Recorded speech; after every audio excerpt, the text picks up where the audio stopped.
sesión de metal. Hola, te doy la más cordial bienvenida a la sesión de metal número 20.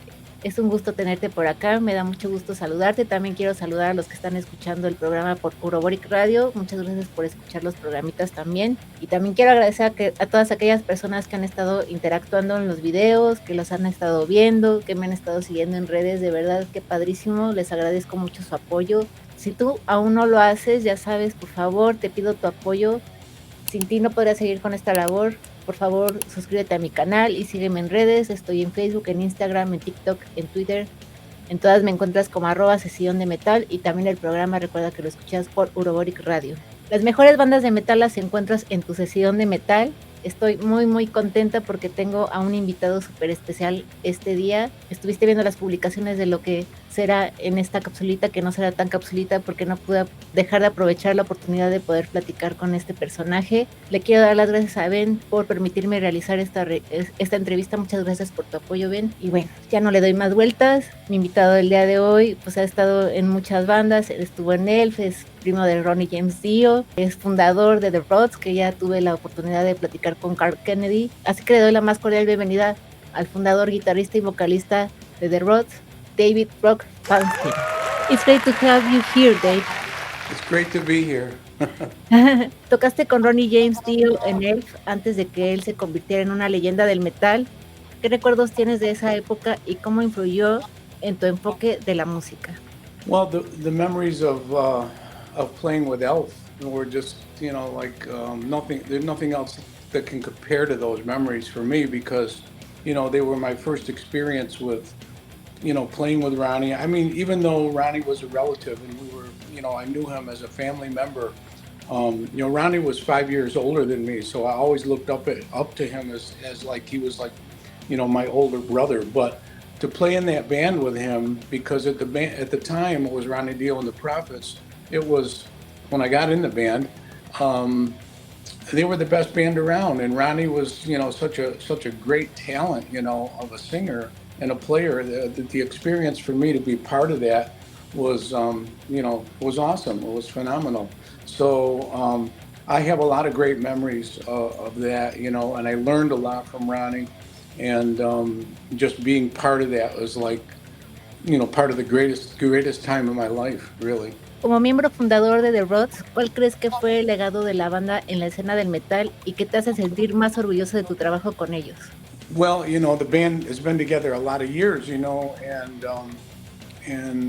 I feel proud. I feel just as proud. In fact, the most proud, like right today.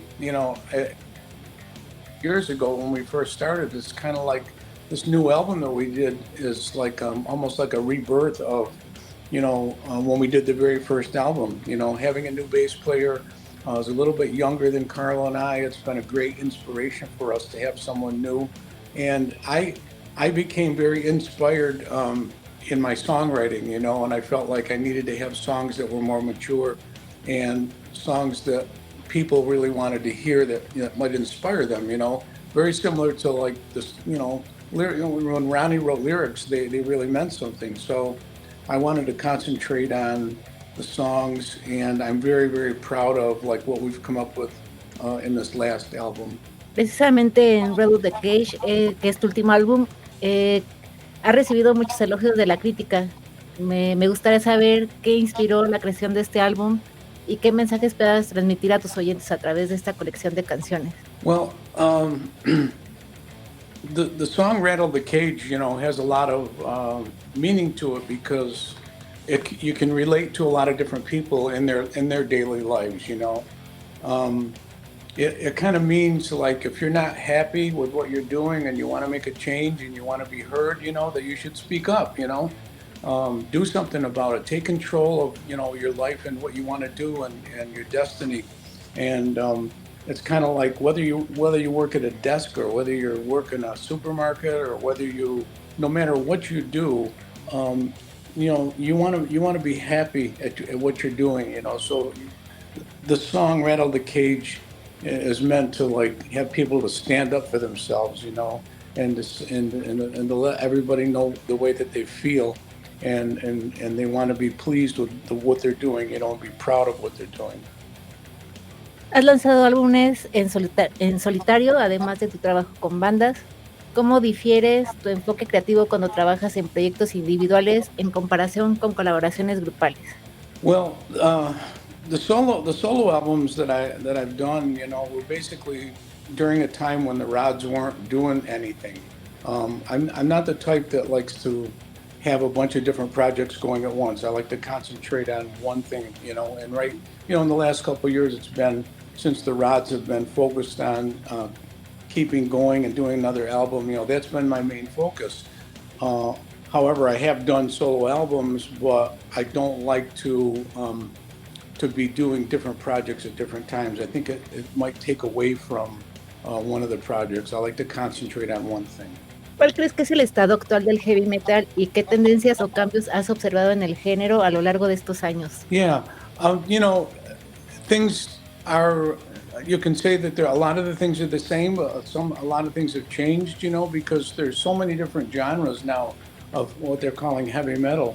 You know, when the Rods first appeared, you know, and started out, you know, at the same time when Metallica and you know, and Anvil and a lot of the other bands started, you know, it was more like a hard rock, the new wave of heavy metal coming from Europe, type of thing, and it was like more like, you know, the hard rock taking over again. But since then, and all the years that have gone by, there's been many different types of heavy metal, you know, which, you know, black metal and all this other stuff. So, and it's all good. It's just a matter of what each person likes, you know, and what they want to listen to, what they feel good listening to. So there's been a lot of changes, but on the other hand, you know, Judas Priest, when we toured with Judas Priest, you know, many years ago, it's Judas, and what they're doing as they were now is what they were doing before. You know, a couple of personnel changes, but the music is the same, you know. ¿Hay algún proyecto futuro en el que estés trabajando actualmente del que te gustaría hablar? Right now, I'm in the process of writing more songs for another new Rods album, and I have probably most of the 8 out of 10 songs already completed and put down in a rough form in the studio. So it's just a matter of Carl and Freddie, you know, getting their parts down and me finishing up my parts and the leads and things like that. But we do plan on doing another album, and that's what my main project is right now, is writing songs for that new album. Muchas gracias por haber llegado al final de la capsulita. ¿Qué te pareció esta magnífica charla que tuve con Dave? La verdad no me la puedo creer aún, estuvo padrísimo. Además, antes de empezar la entrevista pude ver una de las guitarras de Ronnie. Jamás me imaginé poder tener este acercamiento. Estoy muy contenta por esta entrevista. Espero que a ti también te haya gustado y me encantaría que me dejaras tus comentarios, que por favor, si te gustó esta entrevista, que le des like, si puedes compartir, comparte, y nuevamente te pido tu apoyo. Si es la primera vez que estás por acá, que te suscribas, por favor, que me sigas en redes para que no te pierdas de ninguno de estos contenidos. Espero verte en la próxima capsulita. Por favor, sí, déjame tus comentarios, me encantaría saber tu opinión. Nos vemos en la próxima capsulita. Chao.